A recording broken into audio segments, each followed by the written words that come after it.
चलिए guys, India और पाकिस्तान में थोड़ा सा प्यार बांटते हैं और आपको भी पता है कि प्यार का एक रास्ता खाने से होके गुजरता है। तो चलो इसी से रिलेटेड मैं आपको इंडिया और पाकिस्तान के कुछ इंटरेस्टिंग फैक्ट्स बताता हूं। नंबर 1, क्या आपको पता है कि इंडिया की नेशनल मिठाई यानी कि स्वीट कौन सी है? चलिए मैं आपको बताता हूं, वो है जलेबी। पर पाकिस्तान की कौन सी है?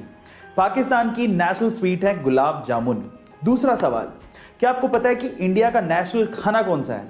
मैं आपको बताऊं, वो है खिचड़ी। पाकिस्तान का कौन सा है?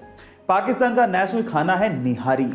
पर मजे की बात यह है कि इंडिया और पाकिस्तान दोनों का नेशनल फ्रूट एक ही है और वो है मैंगो। गाइस, ये इंटरेस्टिंग फैक्ट जान के आपको कैसा लगा चैट सेक्शन में जरूर लिखिएगा। आजकल ऑनलाइन का जमाना है और आजकल लोग ऑनलाइन के थ्रू पेमेंट्स भी कर रहे हैं। कितनी अच्छी बात है। आपने भी कभी ना कभी किसी दुकानदार या मर्चेंट के क्यूआर कोड को स्कैन करके उसे ऑनलाइन पेमेंट जरूर किया होगा। पर मेरा सवाल यह है कि क्यूआर कोड में क्यूआर का मतलब क्या होता है? क्या आप जानते हैं? चलिए मैं आपको बताता हूं।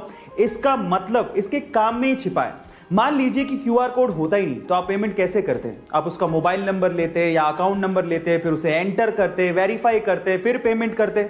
आजकल सिंपल हो गया है, आप सीधे क्या करते हो? क्यूआर कोड को स्कैन करते हो और पेमेंट कर देते हो। इसका मतलब आप पेमेंट को क्विकली रिस्पॉन्ड कर रहे हो। इसका मतलब यही होता है क्यूआर यानी कि क्विक रिस्पॉन्स। अक्सर हाईवेज पर ही गाड़ियों के टायर फटने की घटनाएं सबसे ज्यादा होती है, पर सवाल यह है कि ऐसा होता क्यों है? तो चलिए मैं आपको बताता हूं। एक्चुअली इंटरनेशनल स्टैंडर्ड्स के हिसाब से गाड़ियों के टायर्स में 25 psi से ज्यादा प्रेशर की हवा नहीं भरी जानी चाहिए। लेकिन इंडियंस क्या करते हैं, एवरेज को बढ़ाने के लिए और फ्यूल को सेव करने के लिए टायर्स के अंदर 35 से 45 psi की हवा भर लेते हैं। अब जब हाईवे पर वो गाड़ी दौड़ाते हैं तो टायर्स इतने गर्म हो जाते हैं कि अंदर की जो हवा है वो फैलने लगती है और फैलने से इतना ज्यादा प्रेशर बन जाता है कि टायर बर्स्ट हो जाता है, टायर फट जाता है। इसीलिए अपने गाड़ियों के टायर्स में 25 psi से ज्यादा की हवा ना भरें।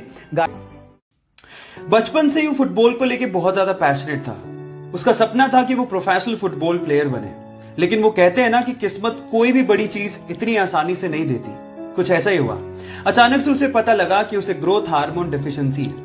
मतलब कि उसकी फिजिकल ग्रोथ नहीं हो सकती, वो बोना ही रह जाएगा अगर उसने $900 पर मंथ का थेरेपी नहीं करवाया तो।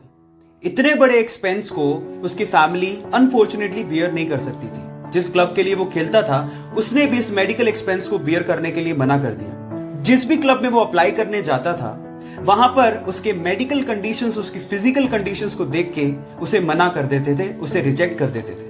बट इतने सारे रिजेक्शन के बाद भी उसने फुटबॉल के लिए अपने पैशन को कम नहीं होने दिया।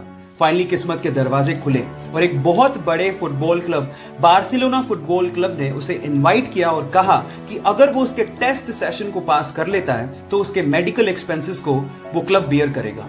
जब पहली बार वो टेस्ट सेशन के लिए ग्राउंड पे उतरा तो बहुत सारे फुटबॉल प्लेयर उसके बोने कद को देख के हैरान रह गए।